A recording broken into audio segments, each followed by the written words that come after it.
Welcome to Amra's Armchair Anecdotes. I'm Amra Pajalich, writer, teacher and storyteller.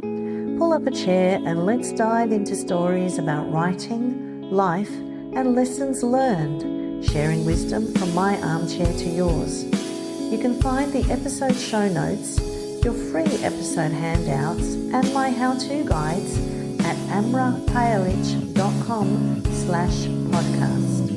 And now it's time to dive in. Welcome to Amra's Armchair Anecdotes. Today's guest is Melbourne-based artist Lukas Kasper. He began his art in 2009 and he's inspired by street art, graffiti and skateboarding culture. He's best known for large-scale murals and public art projects. He blends bold line work, adaptive colour palettes and his love of native flora and fauna, which look amazing. His work often explores themes of mental health, environmental awareness and our relationship with animals. He's painted walls and exhibited his work across Australia, North America and Southeast Asia, and includes art residencies and brand collaborations and community-focused workshops, and have shaped his transition in his practice over time. Welcome, Lukas. Thank you. Thanks for having me. Lukas is also an artist in residence here at the Hunt Club, so we've gotten to know each other through that, and so I'm so grateful that he has agreed to come on the podcast, and he's also been helping me with the technical aspects. Trying to, as much as I know. It has been a big learning curve for me. So your beginnings are sort of rooted in graffiti and street art. And then you sort of shifted into gallery exhibitions and commissioned mural projects. Can you talk me through that? Yeah, well, I first started painting, just through graffiti, just being a little kid, figuring myself out and skateboarding and, I found like a little community within that graffiti type of realm and a sense of like adulation in a weird way because, you'd see your stuff out in public and you're like, I did that, and you're running around at night like a little ninja painting. And it's understandable why, I could definitely understand why people become addicted to graffiti at like a younger age. It tends to be like a topic of discussion with a lot of people where they say to mural artists when you're painting, like, I love this stuff, but I hate that tagging, which I can understand too. Like it makes sense, but in those moments, I definitely flash back to being a kid and realizing how it can like completely captivate you. So yeah, I was, that's how I started, became addicted to painting graffiti. And then, I got in a bit of trouble here and there in Queensland. With graffiti. Yeah. Because it is art, but then there's also that element of public spaces or even private spaces like where it's being done. Yeah, it's understandable why there's laws and stuff behind all of it. Otherwise, this place would be running rampant with graffiti everywhere. But yeah, at that point, like I was also at a younger age. I used to, because I grew up in Queensland. Mm-hmm. I used to skate around the city when I was like really young, and I would drop into every cafe and bar and any place that would possibly hang artwork. Mm-mm. And I just asked like, do you have walls that I can facilitate a showing? That's amazing. Yeah. Such initiative. So yeah, it was just grassroots, like especially in Queensland at that time, like, many years ago now, there wasn't many gallery spaces that was like accessible to like a young kid that only knew graffiti and knew nothing about the art world. So that's how I got my foot in the door, is just showing through those spaces, because, while I'm at home, I was still painting on canvases. Some were graffiti looking, some had characters that, all different types of work. I mostly painted them on things I'd find at op shops, so like recycled frames and canvases, and put on shows. I started curating spaces in the city, like at bars. There's this one bar in Queensland called Brew. Mm-hmm. It's like this really rad space. And I used to do rotating shows once a month there, and just sort of figured out what the gallery world sort of, looked like to me. Mm-hmm. So I started showing, started painting more professionally, and it just sort of naturally progressed. Yeah, I remember talking to you when you got a commission for something, and you were like, people are surprised that you can do that Yeah. commission. Like you are an artist, you Yeah. know, you do art. Like graffiti art is one part of it, but there's all this other, you know, just in terms of the mediums that you use and the different ways that you experiment.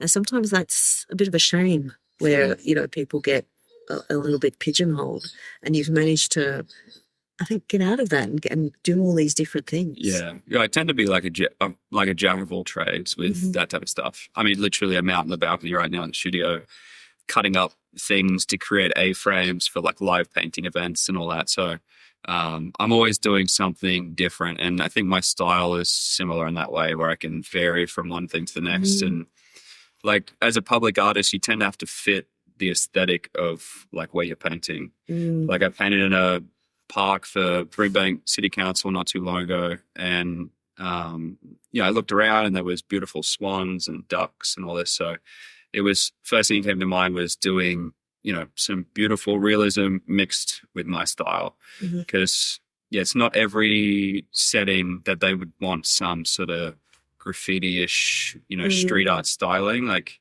even myself, I growing up, I mostly just painted monsters, these little characters. And even for me, like I don't want a big one painted in my bedroom, you know, along the wall, look at it every day. I think it would be quite intimidating. But that out in, you know, Melbourne laneway is like perfect. Like it fits, it's sort of raw, it's gritty.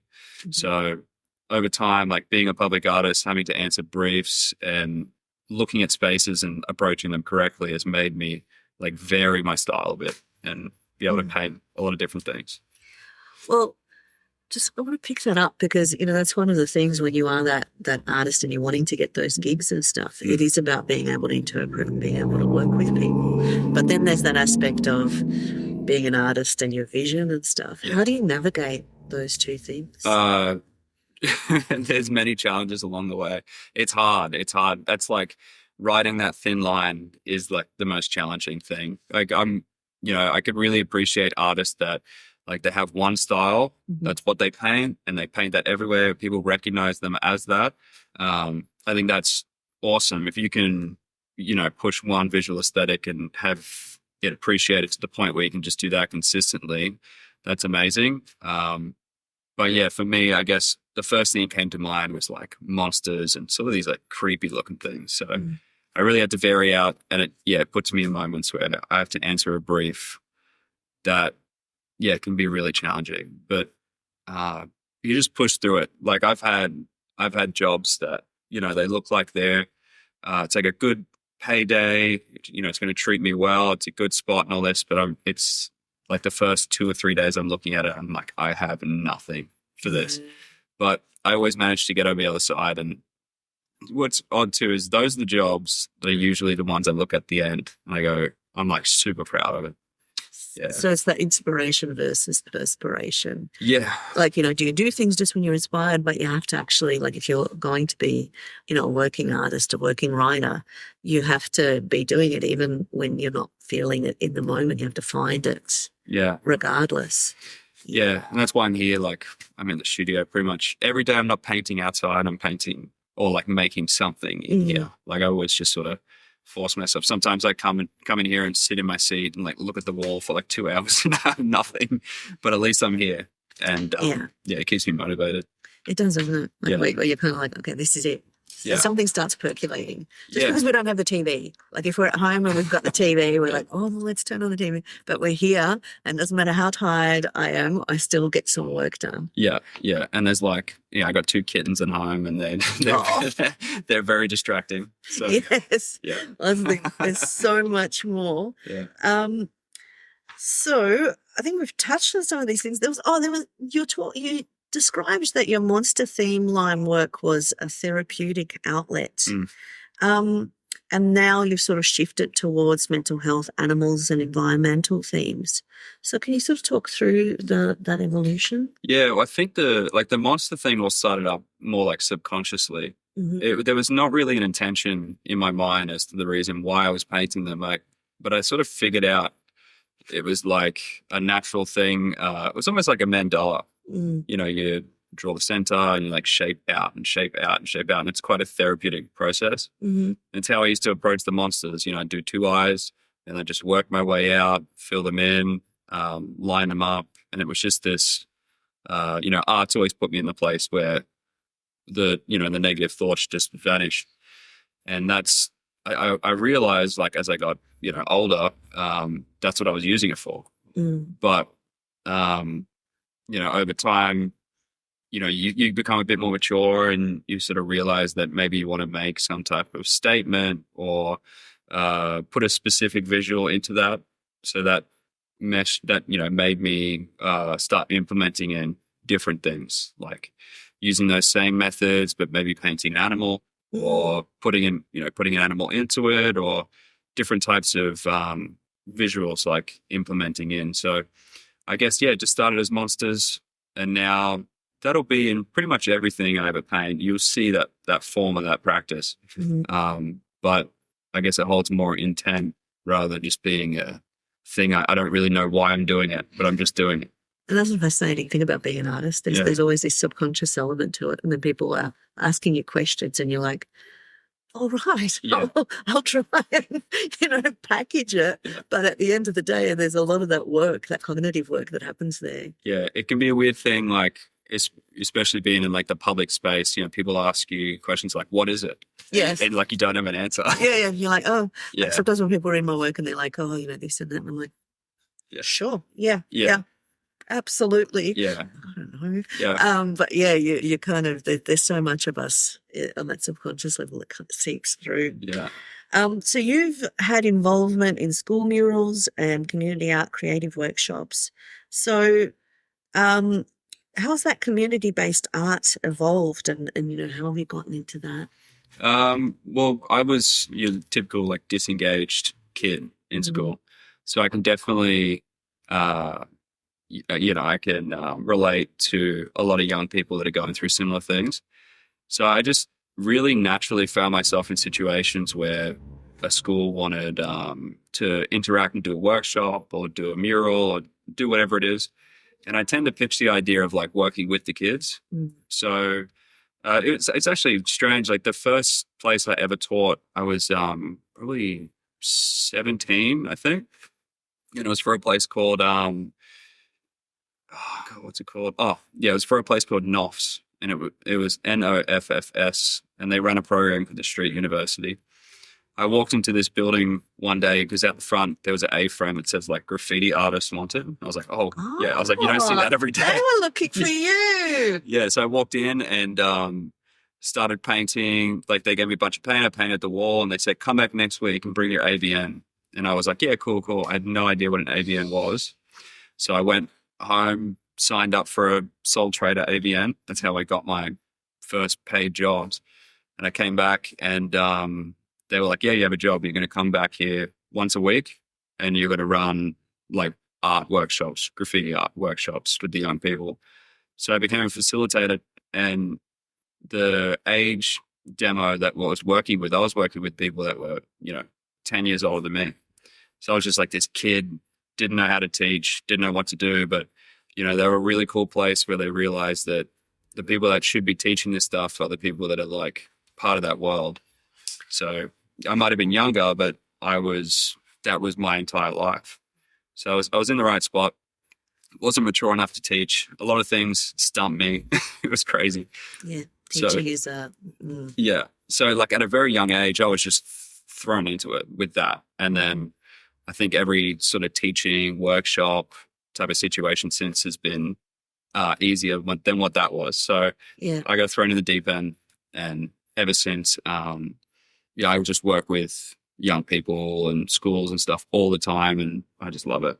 Yeah, and even now your YouTube channel is very much focused on that teaching side of it, where it's about showing techniques and showing all these different things. So it says that's now become a part of your, what would it call it, your toolbox. Yeah. And that's a big reason why I did that is because I know a lot of kids don't have, say, the money to book like a workshop or, and it's a rare thing. If an artist comes to your school and, you are that young person that wants to learn and all that, it can be a rare thing. So for those kids that they don't have the money or they don't have the opportunity, or maybe they're even in a place around the world where street art or graffiti isn't like an accepted thing, like here in Melbourne, they can at least go onto YouTube and watch like heaps and heaps of videos on how to do it.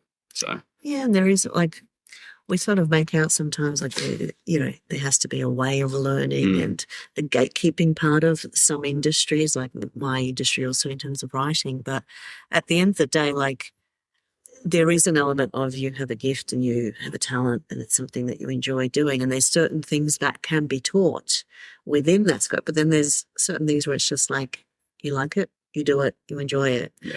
And it's just creating those opportunities sometimes. Yeah. And accessing information around spray paint and all these things, it's like a really tricky thing. You can't really go to school you can go to school to be an artist and play with mediums, but with the stuff that I use, even if I spoke to art students, they probably wouldn't know what the caps are, the cans and all that stuff. So it's, I don't know, I just saw a void where like a lot of people were in the dark and I decided to change that. Yeah, and you're doing really well with your YouTube channel. So it's really building an audience and showing that niche is something that you found that does need to be filled. There is a need for it, which is just so heartening. Hopefully, have you had any feedback from any people that have sort of been doing heaps. Yeah, it's been interesting seeing a lot of people go from, because if people are communicating, it's mostly on Instagram, or they start following me there and they send me like a big message. And yeah, I've had heaps. It's really it's really paying off. A lot of people are saying how much it's helped them and all this, and the tutorial stuff has definitely been the stuff that's like blown up my channel.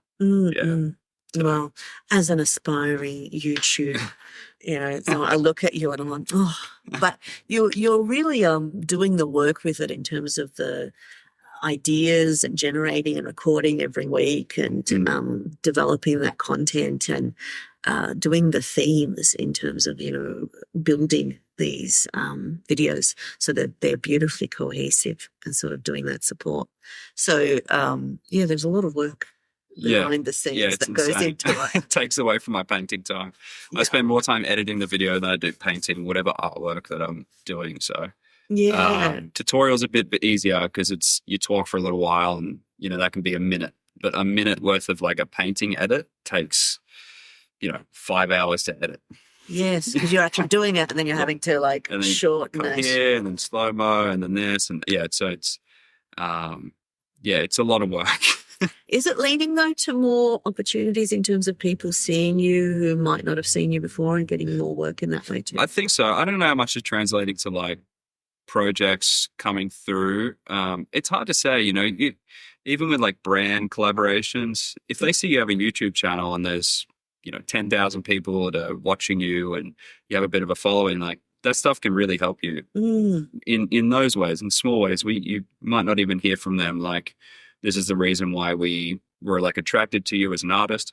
So in that way it can help. I don't know how many like councils with budgets and stuff are seeing those videos, but all in all, I don't care too much about like about that side of things. Like I really find a strong level of connection to like just documenting, having video that you can look back on and like, in many, many years from now, in like 40 years, if YouTube's still a thing and it's not Monday. Yes. So I'm sort of thinking in that way of I can't wait to look back when I'm, 60 years old at videos when I was like a 28-year-old kid. That. Yeah. So it's like I'm collecting, like my memory's horrible too. So it's like I'm collecting these little pieces. And so I just get a kick out of just documenting. Like I really love it.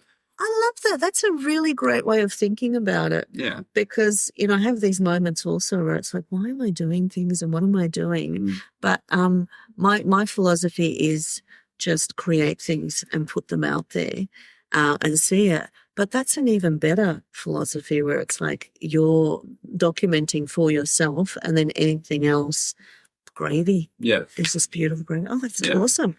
Well, you talked about your that you have been working with brands. So you worked with like Amazon Australia and Doritos. So what was that like with like that transition into commercial work and artistic principles and, melding those two? Like every collaboration is different depending on who you're speaking to. I think the hardest thing I found is when you work with big brands, you don't work with them, you work with the people that are between them. So it's this weird chain effect thing where a lot of creative ideas can get watered down very quickly. Because if you're speaking to one team and then they speak to a team and then they speak and it keeps going up the ladder, by the time it comes back down the ladder, you're like this, it's interesting how when you first get approached, you feel like special, like I'm leading this thing. But then as time goes on, you realize you're just like, I'm cog in the wheel, which but not every partnership feels that way. Yeah. Yeah. But some places it's more creatively driven. Some are not. I think if a brand comes to me, they probably know what to expect. But like I said, with so many people along the way, it can often be misunderstood a little bit. So it's a real challenge to like create a product that is, or like to be a part of a project that remains your style and your vision and everything along the way. Yeah, again, going back to that art versus commerce, and when you're making art for people and they're paying you for it. Because I'm of the view as a writer, I've reached this point now where if people want to, buy a piece of writing, I don't care what editor suggests. I'm like, accept. I'm not precious. But I also haven't been in a position where I've had to compromise, where I'm like, oh, I'm not sure about that. I'm like, no, that's fine. Yeah. But it is always that line that you walk where, you are working for someone. And I'm just trying to see that big vision in terms of that end and that documenting as you're talking about in terms of this is what you did, this is what you're a part of. Yeah, I remember I went to the 7-Eleven and I bought the Doritos with you. And I don't eat Doritos, but I did eat them just because I wanted to see it. Yeah. Because I'm like, this is so cool. I just want to be a part of this where I know someone who did this, which is really fabulous. Now, you've done residencies across the world, and I think you just came back from a residency. Yeah, I just came back from Mongolia and China. Yeah, so that's crazy. Tell me about that. I went over to Mongolia to paint in a thing called Playtime Festival, and that is it's like a music festival, but they set up walls around the location. It's in a place called Ulaanbaatar, which is a main city in Mongolia, and painted in the festival. That was 4 days, and then I went on like a little outback trip to check out Mongolia to get inspiration for future paintings. But I decided I wanted to make more of a trip out of it. So I booked like a train from Mongolia to like Inner Mongolia, just on the Chinese border, and then from there to Beijing. I just wanted to spend a month trying to find walls, find opportunities, and just to get my stuff up internationally and meet artists and get inspiration. So it was 1 month of just chaos and living out of a backpack and getting, electric bikes to get here and there and paint and trying to get permission. And so it was just 1 month of it, just crazy adventure. And it's amazing. Yeah. And it's super important to do that stuff. It's incredible how much you get out of it, even subconsciously going forward. I feel like since I come back, my battery just feels like recharged with inspiration and ideas. There's way more things I want to do. And I do that all the time. I did that in Bali. I did that in Canada. I just fly over places and try to figure it out. Love it. I just love it. And that's the thing, isn't it? You've got to take those risks. Yeah. You've got to just put yourself out there and it's about living life and contributing.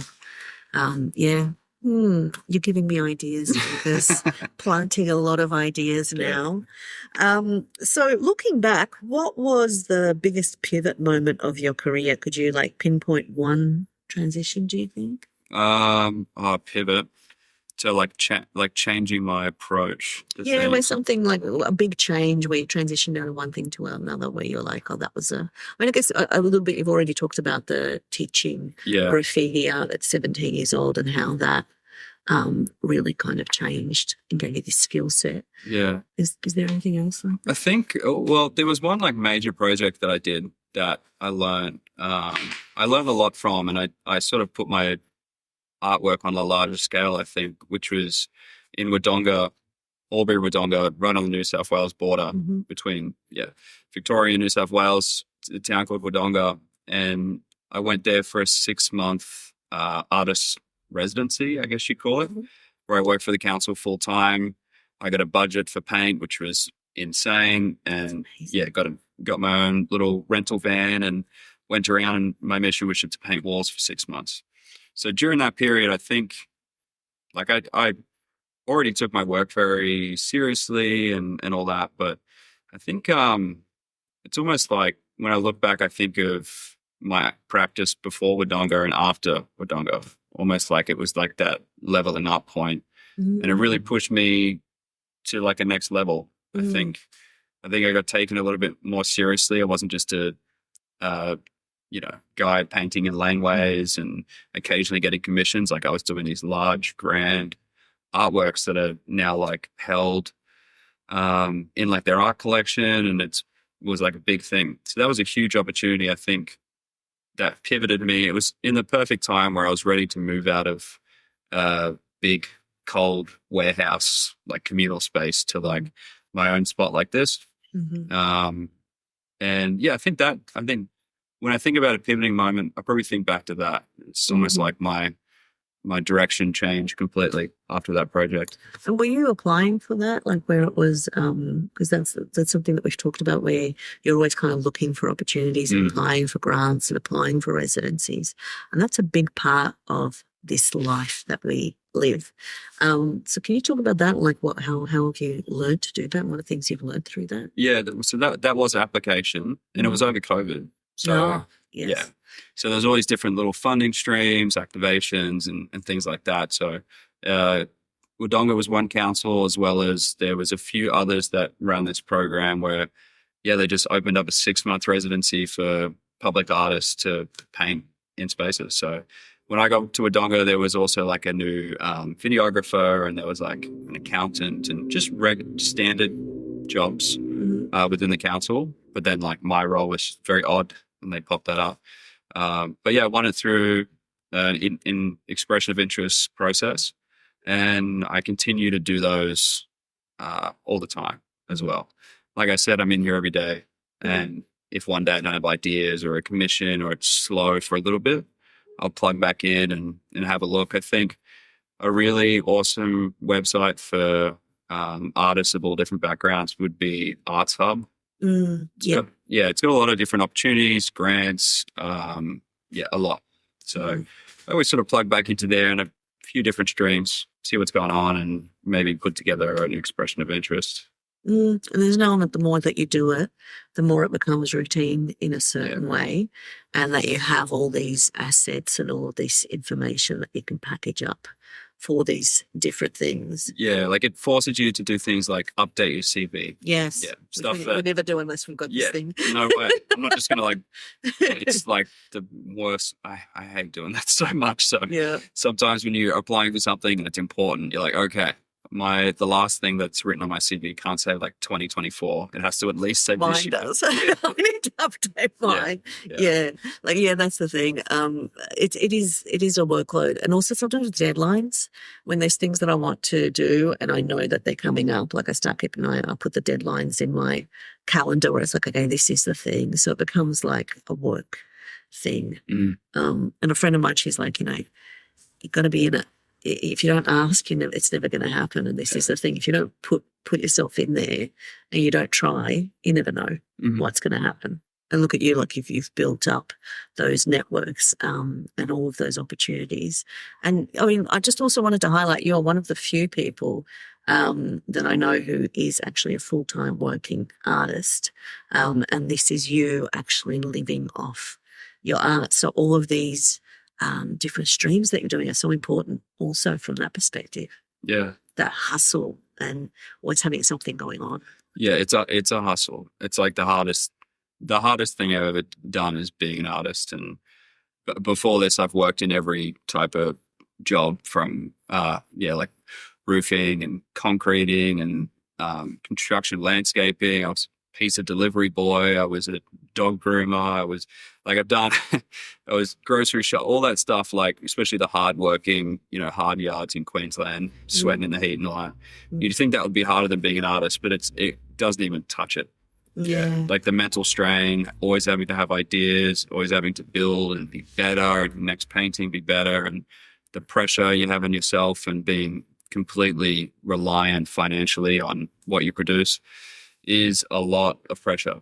And so it's like this mental and physical, and the time it takes to do it. It's a lot. Yeah. And that, we don't talk enough about that, do we? Yeah. Like we all have this dream of, I want to be full time. This is what I want to do full time. But when I've only had very brief moments where I've done it. I've always had sort of the secure income. And during those brief moments when that's been everything, it is so much more. Like every no, just it feels a little bit harder. Yeah. It I don't know, you're just so much more raw on a daily basis because it is so much more important. Whereas now I work as a teacher, and then, I've got the side hustle, and I'm like, all good, I'm fine, it's easy. And so I have that fantasy. But it's good to really be aware of what it means. Like, that it does come with a whole other aspect to it. Yeah. Everyone dreams about the time to just create, but you've got to make money from it. Yeah. to pay the bills. And that's the thing too. It's like, it isn't for everybody, like doing it as like a full-time practice. No. Yeah. I've met a lot of artists that have like done that and then been like, no, I need to just, even if they have a studio at home and they're just there every day and they just go a little bit crazy, they might just pick up a job that they do like 1 day a week, even if it just is for like the mental stability. It's a grind just pursuing like a creative endeavor full time. I think it can be, it can really play with you in a negative way if you're not smart with how you approach it. Yeah, I'm starting to get to a point in my life where I'm like, I can face the hard truths, and I don't think I've got it in me. I don't think I want to, like, that is a lot of strain. Yeah. And I dream about the time, but the other part of it, it's like, oh, I don't know. Yeah. I don't know how I'm going to deal with that. Yeah. It's like, if I could have the time, if I won the lottery, that would work. Yeah. So I do play every week. Nice. So just last question, what advice would you give to someone who's sort of doing what you're doing, pivoting from street art into more professional or commercial, and, what mindset or actions have made the difference for you and might help them? I think motivation is going to be the biggest thing for anybody. It doesn't matter how talented you are. I've met so many painters, drawers, creatives that are incredible at what they do, like absolutely incredible, but maybe they don't have the motivation, or they don't want to build a website, or they don't want to do those things that are going to get them to that next level. So like motivation is going to be huge for you. I know a lot of artists, like, they have a lot of self-deprecation, but with me saying this, like, I was a terrible artist for a long time. And it was just that motivation of doing it every day. I got better. Now I do it as a full-time living, and I have for quite a long time. So I think I really realized how motivation is huge within it. So if you love it, you want to do it every day, make sure you do that, even if you have a job, which I did for many, many years too. Another one I think is really big for pushing your practice far in a much quicker way is to maybe like reach out to other artists that are doing what you want to do. You don't have to ask like sort of a boring question like, how did you get to where you are? Like, you can even just ask if you can, like, if you're in the painting world, you could ask if they're out in public and painting, can you come, or can you, interact with people. And it's incredible how much momentum that can give you. That's how you find yourself in the right places. A lot of people, within the art standard saying is like, it's not what you know, it's who you know. And that is a lot of times very true.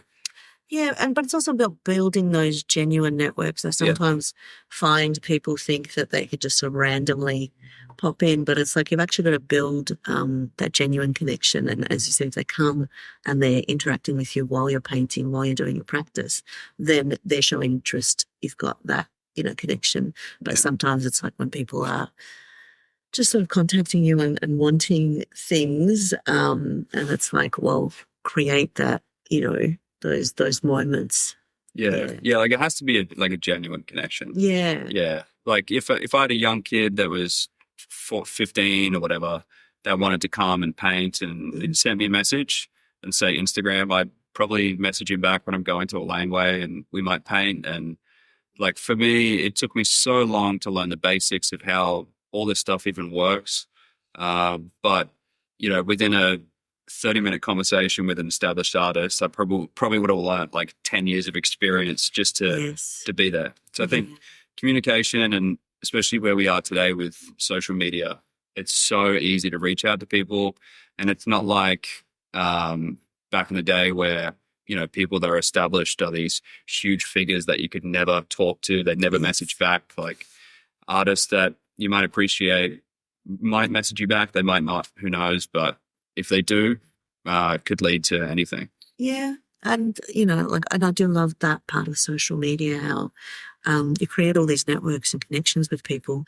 And sometimes I think, have I actually met them in real life? Because online we've kind of got that rapport. I'm like, I don't think I've actually met them. Yeah. But online there's all of those things happening. So it's really wonderful. Well, I want to thank you so much for joining me for this interview. And thank you for being so generous and having so much to share. Of course. That's been wonderful. No, thanks for having me. You caught me on a day where I'm just next door. Yes. Well, this is the thing. We have the joy. We are right next door to each other. And yes, he's figured out how to help me with my camera, because that has been a very interesting journey. You should have seen me a few weeks ago, me and my husband, trying to figure out the microphone on this camera. We were like that. Dun, dun, dun, dun, dun, dun. Monkeys not knowing what we're doing. Yeah. All right, well, thank you, Lucas. I appreciate it. So join me next time at Amra's Armchair Anecdotes. Thank you for tuning in to Amra's Armchair Anecdotes. If you enjoyed today's episode, don't forget to subscribe and follow for more insight, stories and inspiration. From my armchair to yours, remember, every story begins with a single word.